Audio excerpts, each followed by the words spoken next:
Poderia falar um pouco sobre os tipos, ah, um pouco sobre os tipos de regressão logística? Quem está perguntando isso é a Clara, tá? Então, regressão logística é uma das ferramentas, um conjunto de ferramentas que está crescendo muito a sua importância, tá?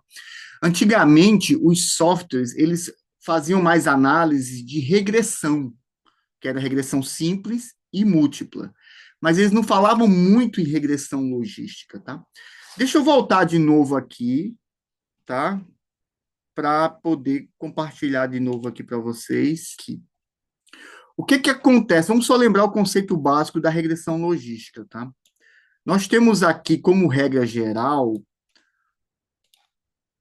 nós temos o eixo X, o eixo Y, que é o que eu mostro o tempo inteiro, em que no eixo, geralmente o eixo X, a gente tem dados contínuos,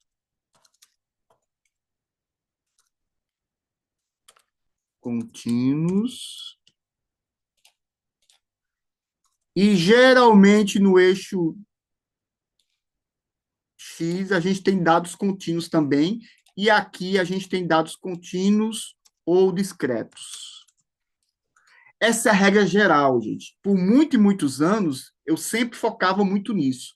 Tá? Que o eixo Y é a saída contínua e o eixo Y e o eixo X pode ser contínuo como pode ser discreto. Tá? Legal. Onde é que a regressão logística entra aí, gente? Ele mudou essa forma de você fazer a análise. O que é que acontece hoje? No caso da regressão logística, a gente tem dados discretos aqui no eixo Y e no eixo X, dados contínuos. E isso, gente, não era muito utilizado porque não tinham muitos softwares disponíveis para fazer esse tipo de análise, certo? Então, a regressão logística, com a chegada de novos softwares mais práticos, com maior capacidade de fazer esse tipo de análise, começaram a utilizar cada vez mais. E hoje é muito utilizado dentro da análise preditiva, certo? E aí, o que, que nós temos de regressão logística, gente? Deixa eu abrir aqui, pessoal, o mapa preditivo para mostrar para vocês. Ok, ok. Análise preditiva. Começo por aqui. Deixa eu ver se está aqui. Mapa de análise preditiva. Aqui eu explico claramente todos os mapas que a gente tem. Inclusive, a gente atualizou, tá? Essas informações. Aqui embaixo nós temos o mapa preditivo, ó. Deixa eu fazer o download dele.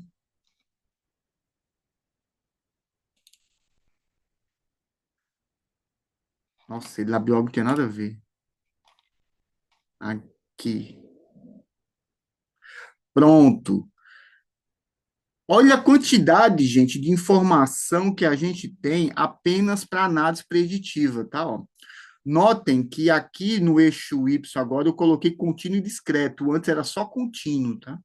E no caso da regressão logística, a gente trabalha com esse discreto aqui, ó.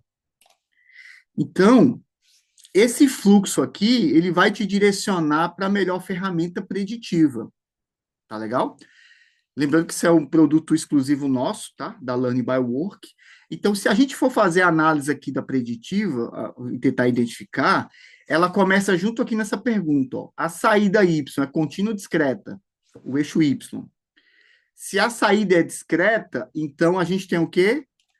Né? A gente tem que fazer algumas outras perguntas. Esse conjunto todo aqui do lado esquerdo é justamente a parte de regressão logística. Se a saída for binária, o que é binário, gente? É uma situação aqui, deixa eu voltar aqui para o desenho, seria uma situação aqui que eu teria, por exemplo, tá? Sim ou não.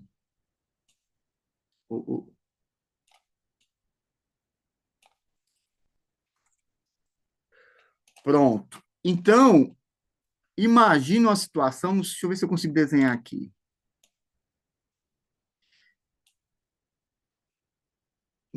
ele não é legal para fazer o desenho aqui, gente. Deixa eu fazer uns pontinhos para ficar melhor. Imagina que eu tenho algumas situações assim, tá? Que em alguns momentos eu tenho a decisão não,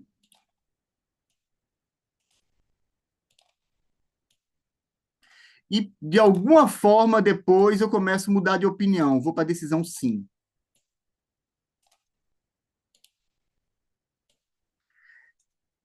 Um exemplo que eu uso, que eu já usei no nosso material, sabe qual é, gente? Empréstimo em banco.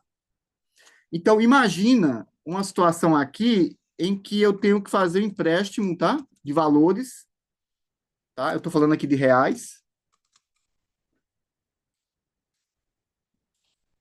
E aí, o que que acontece? A decisão, o valor da grana aqui que eu vou emprestar ou não vai depender, por exemplo, do tempo que a pessoa está, o tempo de, a grana que a pessoa está movimentando no banco, tá? Na verdade, aqui não vai ser nem empréstimo, vai ser movimentação. Ou seja, quanto maior a movimentação de grana no banco, tá? Se a pessoa tem uma baixa quantidade de movimentação no banco e ela pede o empréstimo, qual vai ser a resposta? Não. A partir do momento que a movimentação do banco começa a aumentar, chega uma hora que o banco muda de opinião, ele, em vez de dizer não, ele começa a dizer sim. Então, esse é um exemplo bem clássico que a gente usa falando da regressão logística. Ou seja, uma entrada contínua, ela tem uma decisão no momento e depois de um certo momento ela começa a mudar a sua decisão, nesse caso de não para sim.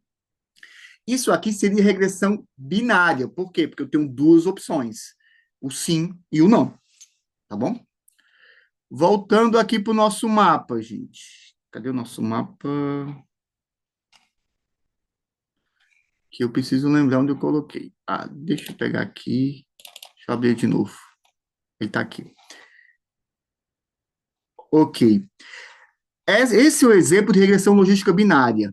Mas se a saída não for binária, tiver mais do que dois, aí existe duas possibilidades ainda, tá? Existe ordem nas variáveis? Se existe ordem, ou seja, eu estou falando de uma sequência, não é mais de um sim, não.